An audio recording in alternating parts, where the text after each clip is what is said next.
नमस्कार साथियों, आईईए अर्थात आइडियल एजुकेशनल एकेडमी के इस प्लेटफॉर्म पे आपका स्वागत है। आइए हम आज 10th क्लास के भौतिकी का जो चैप्टर है पहला प्रकाश, इसके बारे में पढ़ते हैं।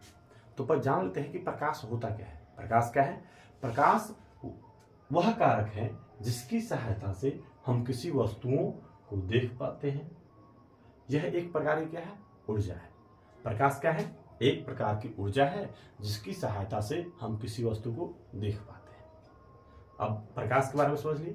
प्रकाश क्या है? प्रकाश एक प्रकार की ऊर्जा है जिसकी सहायता से हम किसी वस्तु को देख पाते हैं। ठीक है। अब प्रकाश स्रोत, प्रकाश स्रोत क्या होता है?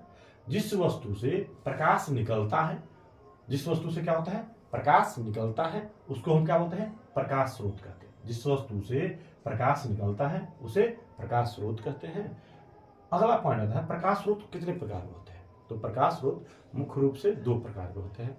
पहला होता है प्राकृतिक स्रोत, जैसे सूर्य, तारे आदि, जिसको मैंने नहीं बनाया है, जिसको भगवान ने बनाया है, ईश्वर ने बनाया है, उसको हम क्या बोलते हैं? प्राकृतिक स्रोत। जिसको प्राकृतिक ने बनाया है, प्राकृतिक स्रोत। ठीक है। अगला आता है मानव निर्मित स्रोत, जिसको मनुष्य ने बनाया है, वो क्या कहलाएंगे? मानव निर्मित स्रोत। जैसे मोमबत्ती, लैंप, बिजली का जलता हुआ बल्ब और आदि हैं। कई सारे ऐसे स्रोत हैं जो मानव निर्मित स्रोत हैं, जैसे लालटेन इत्यादि। अब आते हैं वस्तु। वस्तु मुख्य रूप से दो प्रकार के होते हैं। अब यहाँ पे जो हम पढ़ रहे हैं उस हिसाब से वस्तु क्या प्रकार के होते हैं? दो प्रकार के। पहला क्या होता है? प्रदीप्त वस्तुएं। दूसरा क्या होता है? अप्रदीप्त वस्तुएं। पहला होता है प्रदीप्त वस्तुएं, वे वस्तुएं जो प्रकाश उत्सर्जित करती हैं, प्रदीप्त वस्तुएं कहलाती हैं, जैसे सूर्य, जलता बल्ब आदि।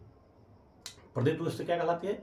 वे वस्तुएं जो प्रकाश उत्सर्जित करती हैं, वे वस्तुएं जो प्रकाश उत्सर्जित करती हैं प्रदीप्त वस्तुएं कहलाती हैं, जैसे सूर्य, जलता बल्ब इत्यादि।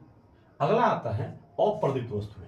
वे वस्तुएं जो स्वयं कोई प्रकाश उत्सर्जित नहीं करती हैं, वे वस्तुएं जो स्वयं कोई प्रकाश उत्सर्जित नहीं करती हैं, अप्रदीप्त वस्तुएं कहलाती है, जैसे पुस्तक, कलम, पौधे, टेबल, डेस्क इत्यादि। ये सब क्या कहलाएंगे? ये अप्रदीप्त वस्तु के उदाहरण हैं। जो आगे हम पढ़ेंगे, ये सेशन जारी रहेगा। हम अब अगले वीडियो में देखते हैं। धन्यवाद।